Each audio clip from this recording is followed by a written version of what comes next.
আসসালামু আলাইকুম। কেমন আছেন আপনারা সবাই? নতুন একটি ভিডিওতে আপনাদের স্বাগত জানাই। আমি এখন দাঁড়িয়ে আছি আমার বাসার দক্ষিণের বারান্দায়। যেখান থেকে আপনারা দেখতে পাচ্ছেন আমার লাউ গাছ, যেটা ওয়ালের ওপর কাঁটাতার বেয়ে উঠে গেছে। ওপাশেই রয়েছে ক্ষেত, যেখানে রকমারি ফসল ফলে। রোদের আলোয় লাউ পাতাগুলো চিকচিক করছে, আর ওপাশে দেখা যাচ্ছে মিষ্টি আলুর ক্ষেত। মাশাআল্লাহ, দুটো লাউ একসাথে ধরেছে। একদিন একটা পারলে ২ দিন পরে আরেকটা পারা যাবে। একটা লাউ একপাশে দেখা যাচ্ছে, আরেকটা লাউ গাছের পাতার ফাঁকে লুকিয়ে আছে। আশঙ্কা একটাই, লাউটা পাড়ার সময় যেন ওপাশে না পড়ে যায়। এই ওয়ালটা ২০ ফিট উঁচু। ওপাশে ক্ষেত, ক্ষেত থেকে এটা ডাবল হাইট।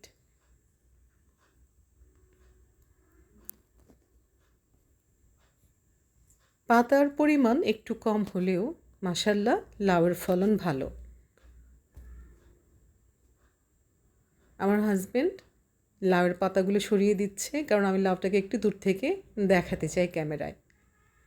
আর লাউটা যাতে তোলা সহজ হয় সে কারণে। সবজি তুলতে হয় ধারালো ছুরি দিয়ে, তাহলে সবজিটা ক্ষতিগ্রস্ত হবে না। এই যে আমার গাছের প্রথম লাউ, আলহামদুলিল্লাহ। প্রতিদিন আমি যখন কাপড় নাড়তে আসি তখন একবার করে দেখে যাই লাউগুলো আমার কতটুকু বড় হলো। এ যেন আমার গাছের সাথে, প্রকৃতির সাথে প্রতিদিন দেখা হওয়া, কথা বলা, ভাবের আদান প্রদান হওয়া। রোদের আলোয় প্রকৃতি একবার সোনালি রং ধারণ করছে, আবার সবুজ রং ধারণ করছে। বিসমিল্লাহ, লাউটা পাড়া হলো।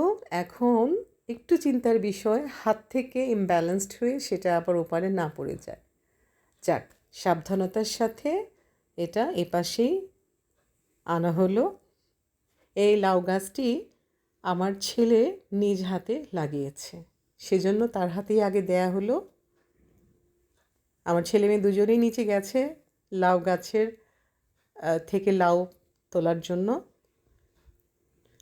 ছোটোবেলায় আমাদেরও এরকম আনন্দের অভাব হতো না, যখন আমরা আমাদের বাড়িতে গাছ লাগাতাম, গাছে পানি দিতাম। সত্যি এ বড় আনন্দের জিনিস। মুখে তার কি হাসি প্রথম লাউ দেখে।